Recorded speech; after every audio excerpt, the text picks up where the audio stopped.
Um, good evening, sorry. um, Today, I want to talk to all of you about the importance of renovating, and not only renovating, but perfecting our modern culture. I want to start by asking two questions.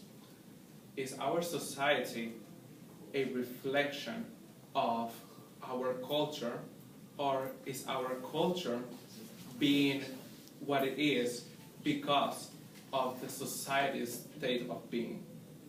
Now, these questions are not easy questions to answer. In fact, they may appear to be rhetorical, but they are very important to keep in mind. In my opinion, both the concept of society and that of culture are intimately related, and they have a profound effect on each other.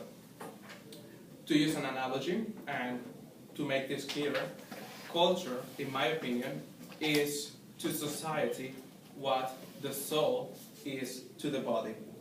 Culture provides a reason for society to express itself, while society gives culture a channel through which it can express itself.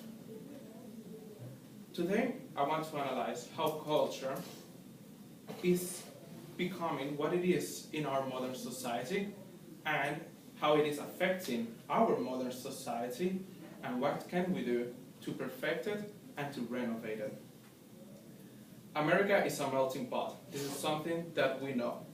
Its cosmopolitan nature embraces the various cultures from different places, and thus makes it harder for us to thoroughly analyze what culture is.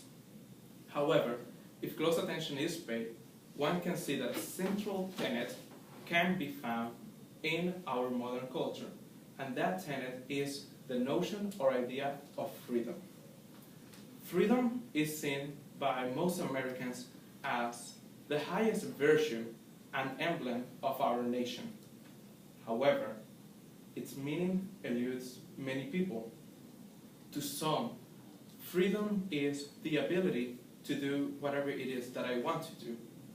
To others, freedom is liberty from tyranny, and even more, freedom from any sort of authority. While these definitions are not inherently wrong, there is something missing. There is a core thing that is missing from these definitions, and that thing that is missing is the fact that freedom, more than anything else, is the ability to do and choose what is right. Some are misguided, and this lack of understanding lends people to confuse freedom with libertine ideas and notions. The opposite is true, whereas our modern culture would want us to think that anything is permissible. It is the contrary that is true. Freedom inspires us to do what is right. When this is seen, it is easy to understand how our modern culture has been creating a sort of degradation in the souls of the people. I mean, we used to sing back in olden times about an undying love between two lovers, whereas now, most of the times in our songs we hear either about a one-night stand or doing illicit things with people we consider friends. We can see it in our movies. Movies used to be a method of art, and now they are just banal ways of passing time, of killing time. We have to become better people. Now, not all is bad, however.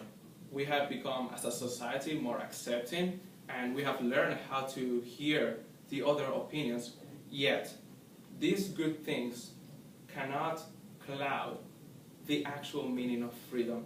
These things that are good cannot prevent us from the pursuit of righteousness, because if we pursue freedom, we must also pursue righteousness. Starting with the counterculture movement in the 1960s and going all the way to today's modern society, The notion that no one can tell you what to do or not to do has been made equal with freedom. Now, this then makes it easier for us to see why society has equated sex with love and how this has then made morality the enemy of our generation. The generation which is rising today does not know how to truly love. We do not know what it actually means to be friends. We think friends are those who like pictures on our Instagram. We think friends are those who follow us on Twitter or social media. We have forgotten how to interact, how to actually establish bonds in our society. Such an appalling series of events is to be expected, sadly, when in our culture, wealth and luxury are valued above simplicity, but also depth. We have distorted what it means to be free, and thus we think we have emancipated society from its shackles, when in reality all we have done is stripped the human person from what actually makes him human and give him a sedative in which he forgets the necessary hardships of existence.